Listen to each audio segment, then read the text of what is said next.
Welcome to Indira's Indian medicine. இன்றைக்கி நம்ம பார்க்க போகிற டாபிக் என்னென்னா சிறுகுறிஞ்சான். சிறுகுறிஞ்சானை வந்து ஜிம்னமா சில்வஸ்டர் அப்படின்னு சொல்லுவாங்க. இதை வந்து சர்க்கரை கொல்லின்னு சொல்லுவாங்க. இது நிஜமாகவே சர்க்கரை கொல்லுதா இல்லைன்னு சொல்லிட்டு பார்க்கலாம். இது வந்து மெயினான ரோல் என்ன அப்படின்னா, நம்மளோட இண்டஸ்டைனில் குளுக்கோஸ் அப்சார்ப்ஷனை ரொம்பவே வந்து கம்மி பண்ணிவிடும். குளுக்கோஸ் அப்சார்ப்ஷனுக்கே வந்து முக்கால்வாசி போகாத மாதிரி பண்ணிவிடும். இப்போ நம்ம வந்து ஒரு 2 இட்லி சாப்பிட்றோம் அப்படின்னா அதில் ஒரு இட்லிக்கு தேவையான கார்போஹைட்ரேட்டு தான் வந்து அது வந்து எடுத்துகிட்டு போய் சேர்க்கும் நம்மளோட ரத்தத்தில்.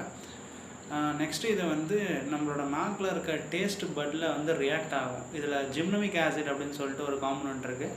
இந்த காம்பனண்ட் வந்து நம்மளோட நரம்புகள், நாக்கில் இருக்க சுகர் ரிசப்டார்ஸில் இருக்கக்கூடிய நரம்புகளில் வந்து ஆக்ட் ஆகி அந்த இனிப்பு சுவைக்கான கிரேவிங்ஸையும் வந்து ரெடியூஸ் பண்ணி விட்டுரும். அதனாலக்கு நமக்கு அந்த இனிப்பு சாப்பிட்ணும் அப்படின்ற ஒரு ஆசையே வந்து வராது. இது ஒரு வகையான ஒரு மெக்கானிசம். இன்னொன்று வந்து என்னன்னு பார்த்தீங்கன்னா, நம்மளோட ரத்தத்தில் இருக்கிற கெட்ட கொழுப்பு எல்டிஎல், அதுக்கப்புறம் ட்ரைக்ளிசரைட், ஃப்ரீ ஃபேட்டி ஆசிட்னு சொல்லுவோம். இது ரெண்டுத்தையும் வந்து ரொம்பவே நல்லா குறைச்சிவிடும். இந்த மாதிரி குறைக்கிறதுனால நம்மளுக்கு டபுள் பெனிஃபிட்டாக இருக்கும். சுகரும் வந்து ரெடியூஸ் ஆகுது, நம்ம ரத்தத்தில் இருக்க கெட்ட கொழுப்புகளும் வந்து ரெடியூஸ் ஆகுது.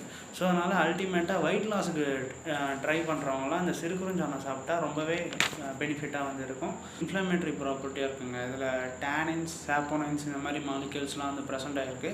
ஸோ இது ஆன்டி இன்ஃப்ளமேட்ரி ப்ராப்பர்ட்டியாகவும் வந்து செயல்படுது.